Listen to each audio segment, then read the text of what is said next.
I record the answers. What's the question?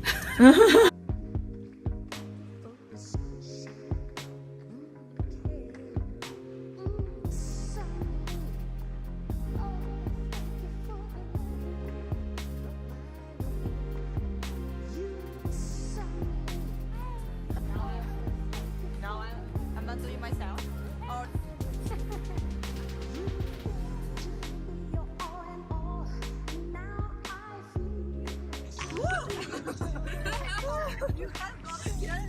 kill us.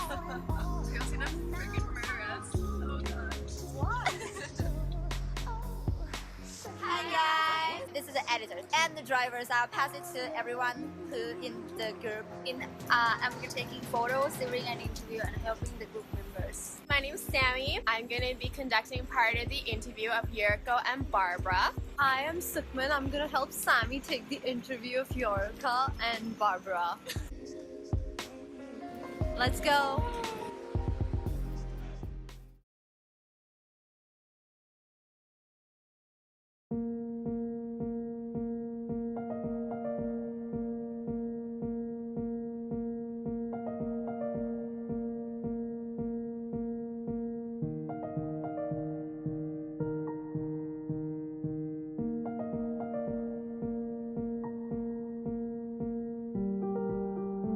My name is Yuriko Oki. This is Fibre Art Studio on Granville Island.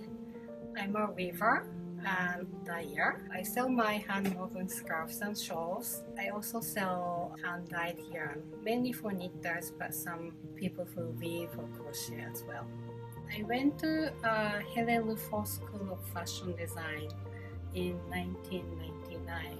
After I graduated, I was not sure if I wanted to stay in the fashion industry.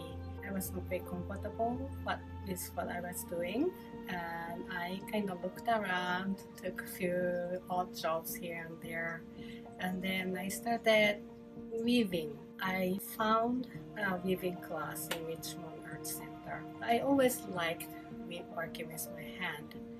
So I focused with weaving. Long story short, I found this studio and that's how I got started. I was making something since I was very small.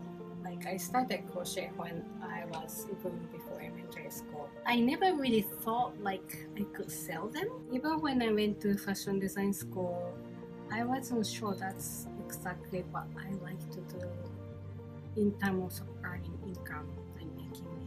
To be honest, I actually got very serious about the business part of what I do just like 4 years ago. So it's quite recent. Yeah. As a fiber artist, the inspiration's everywhere. You know, like artists quite often say like they need inspiration songs. But like when you compare artists like say painters and fiber artists, painters only have paints. Paints are not that inspiring. If you look at the fiber yarn, they're really inspiring. So that's why I often get inspiration just looking at the yarn, colors I create, and that's very inspiring as well. But I also look at the nature as well. My husband is a very good photographer, and I often look at his photographs and say, hey, I could do something about that image. At the moment, my goal is to support myself full time. Right now, I am not. I also have a part-time job as a translator. A lot of things happen in my life. Doing translation is getting harder for me.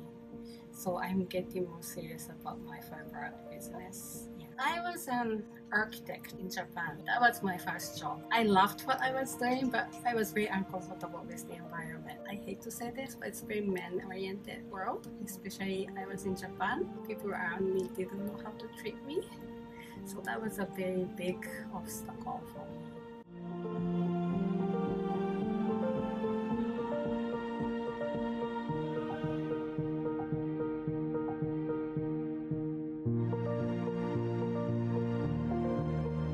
They come from many different places. We sell a lot of mohair yarn.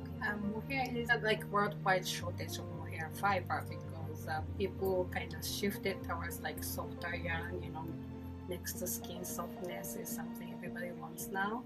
So the production is really shrinking. So there's a big production center in South Africa, and we directly buy from them.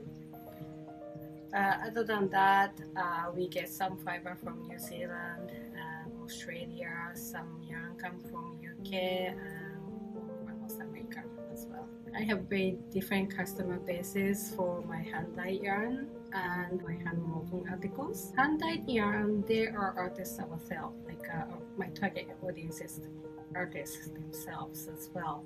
They're looking for some really nice rich colors so they can express themselves. Customers are a little older in generation, like maybe 40 years old and up. Most of them are probably 40 years to 55 years old.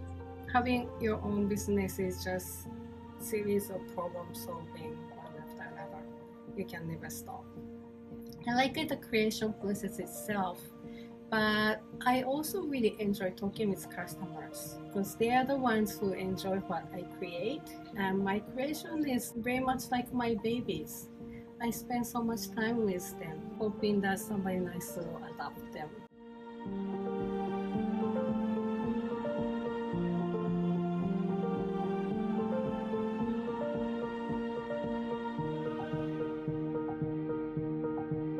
Try not to copy anybody else.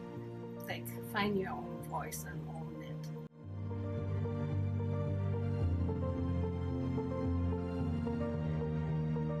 My name's Barbara Heller. I'm a tapestry artist. I got the studio 37 years ago when this building was first opened, and I needed a studio space and was lucky enough to get it. And over the years, I've had various partners. I got pregnant the same month I got the studio, so I've never really been able to do this on my own, but it's much nicer to have a group of people. I wanted to make art and to sell it, and that was part of it, but I didn't think of it as a business at that point. I thought of it as a studio space that would enable you to create the work. But part of the Granville Island mandate was that anyone who had space here had to be open to the public a certain number of hours a week because we had subsidized rent from the federal government. And from that, it grew and grew. And the recent group of people, Yoriko and Penny and Roz and Helen, are much more interested in selling than I am. I'm more interested in exhibiting. Do you want to expand? I don't teach translation, but I've been translating almost over 20 years now. Okay.